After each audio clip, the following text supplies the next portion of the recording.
I low kicked her and she started crying. Download the AllStar app. Make your picks for UFC fights, challenge your friends, level up and win prizes. Link in description. Get it now.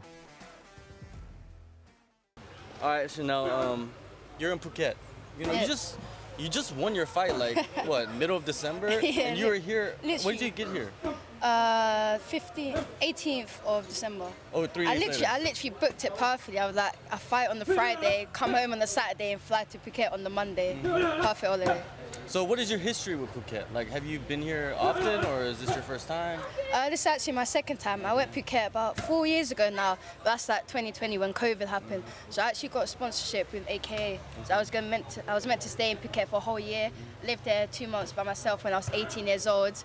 Loved it, like, loved the culture, everything. The training was amazing. But obviously COVID happened and I had to go back home. Left half my stuff in Thailand.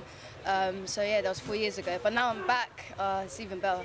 Wow, that is interesting. You know, how was that going through all of that? Like coming out here training, but then COVID hit, and then you have to go back. It was a hectic time for a lot of people. 100%, literally. Like, I expected to stay in Thailand for like a whole year, and like literally, my dad came out. I was only 18. My dad came out for about 5 days, and then he just left me. So I was by myself at 18 years old, like in Thailand. First time I've been properly out of the country. So it was a culture shock, but it literally had to make me grow up.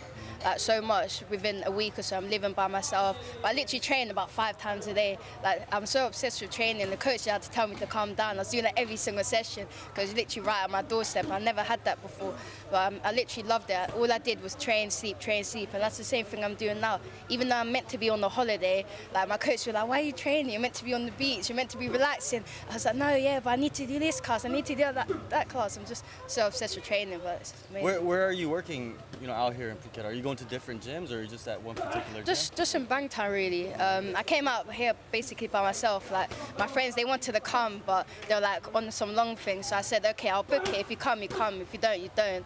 And they didn't end up coming. But the place is amazing. Like, the people here is amazing. So I vibe with a lot of people. A lot of people I know from around the circuit as well. So I just chat to them and stuff. But I really feel comfortable here. So I just literally stayed in Bangtao the whole time. Didn't really go in other places. Like people I know before came Bangtao, and they really recommended it. So I came, and I understand why. A lot of top boy. Yeah, literally. Every time I go out of London, everyone just like, it's either top boy, or the Queen, and eating and drinking tea, and the Queen's dead, and people still mention the Queen. I don't know, man. Super funny, right? Super funny. So 2023.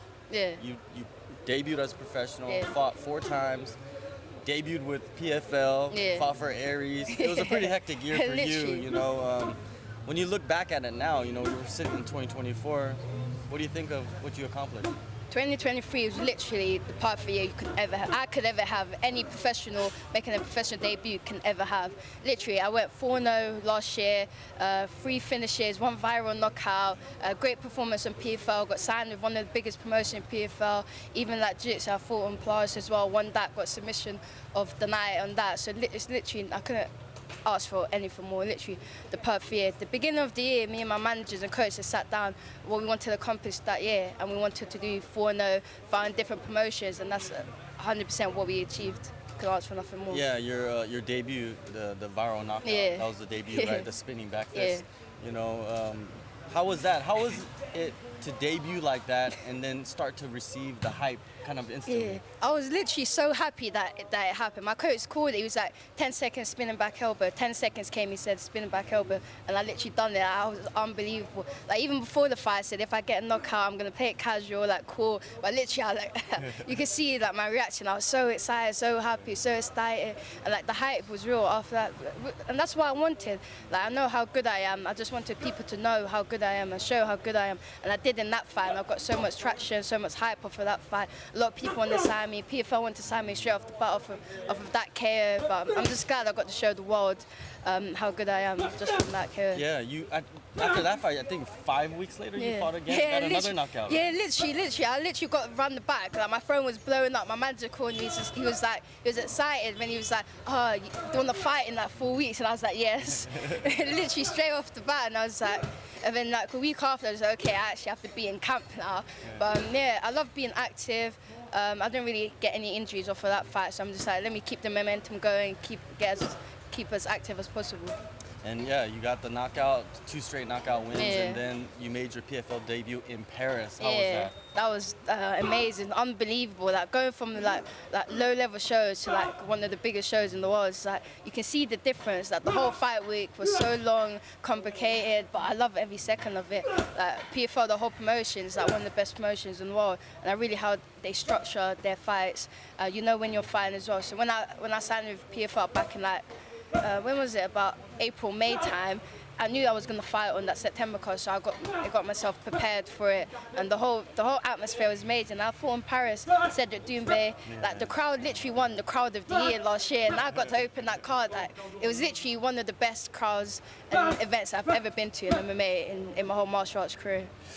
Were you still in the arena when Cedric fought? That was wild. Yeah, it was so amazing. His whole like wall, because we actually shared like changing rooms. Yeah. So I was the first 5, and I went off, and then he warmed up there, so I saw him warming up with the mattress and everything. And then Mbappe was in the crowd as well. And like my 2 goals for that night was to win my fight and meet Mbappe.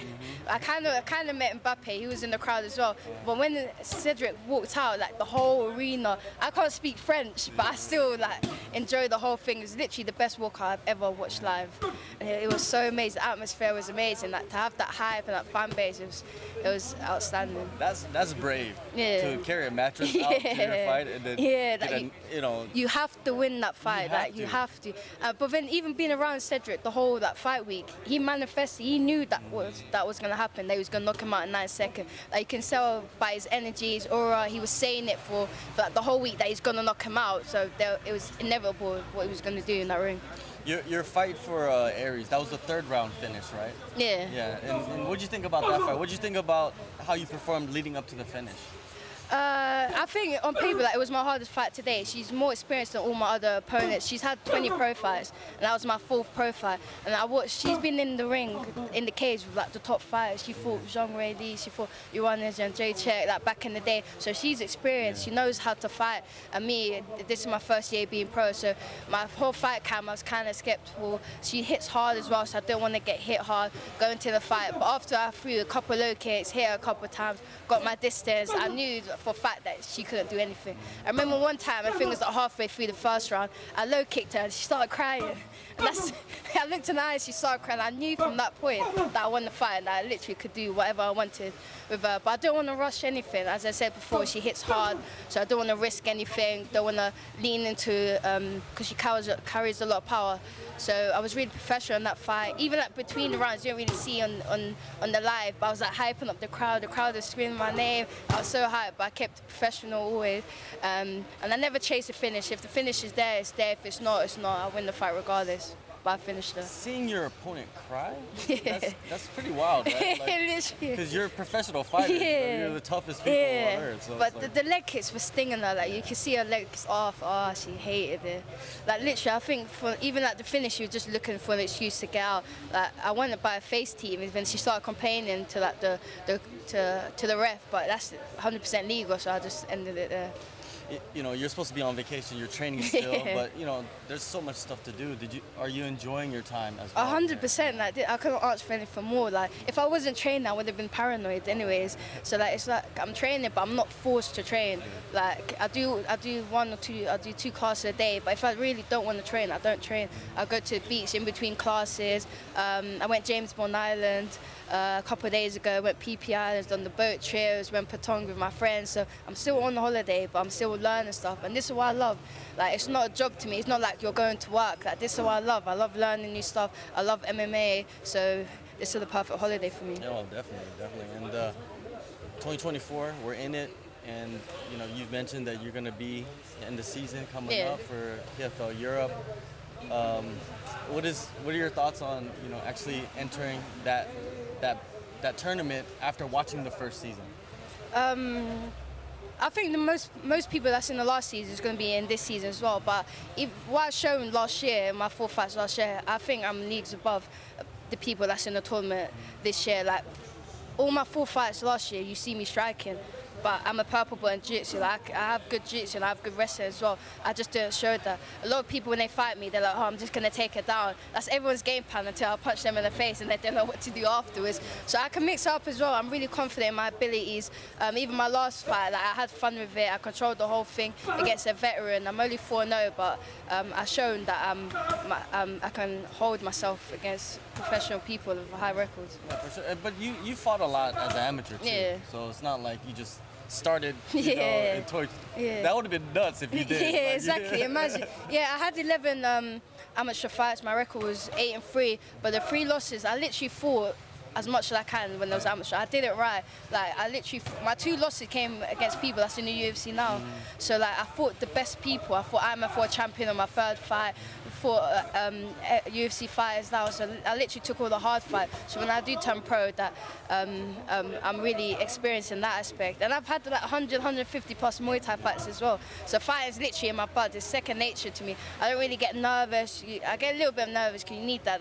That keeps you safe in fights. But like, it's second nature to me. And I don't think these girls, they come with records 2-1. They've had like 4 pro fights like me, but they don't have the experience of fighting for like 10 plus years when I was a little kid.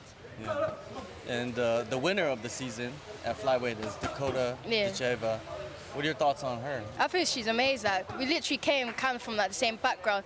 Fun fact, when I was 11, I won my first world title, and she won her first world title as well. And we was the same England group, so we literally had basically like the same come up. She's doing that thing as well. We're managed by the same people.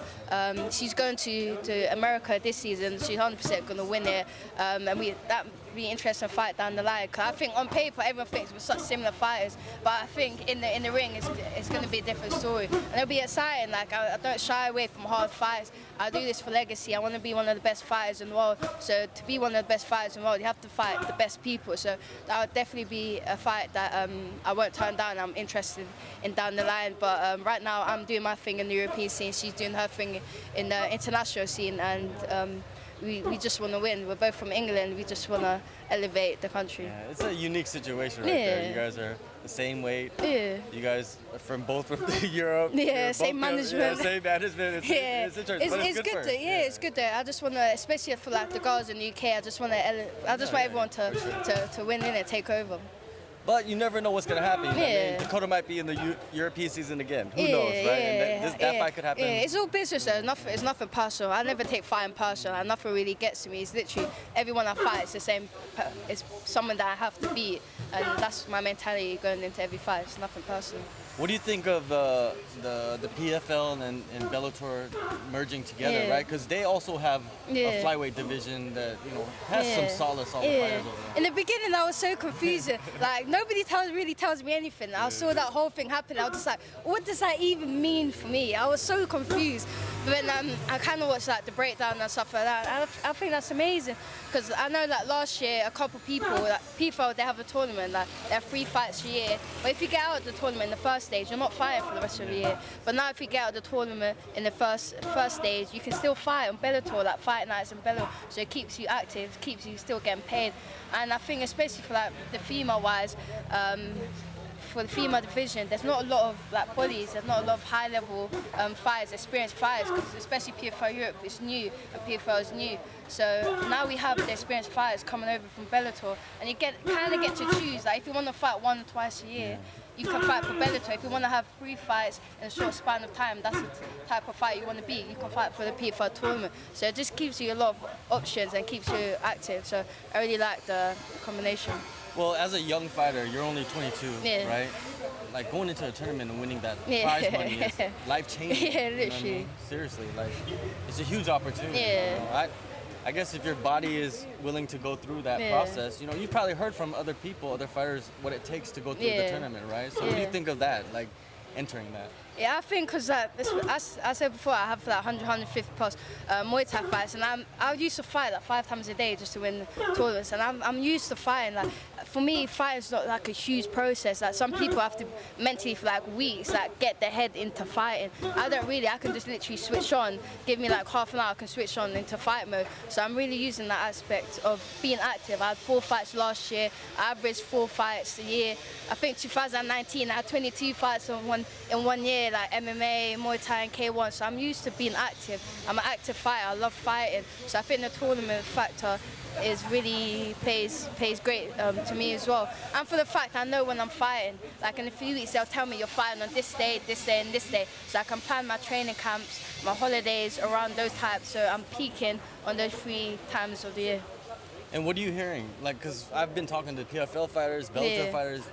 A lot of them are like hearing different things. What are you hearing about yourself? Because you're gonna fight for PFL Europe. Yeah, I'm literally so confused. Like everyone is. Like it's kind of. I think give it a couple years, a couple weeks. 2024 is just starting. Like there's a lot of whispers going on. I think my manager messaged me yesterday. The European season might start in June, and I'm just like. I don't want to wait until June, like that's impossible. He's like, he'll try to get me onto a Bellator event in March, so nothing's really like finalized now, so everything's kind of up in the air, but in the next couple of weeks, everything will all come together and it'll be perfect.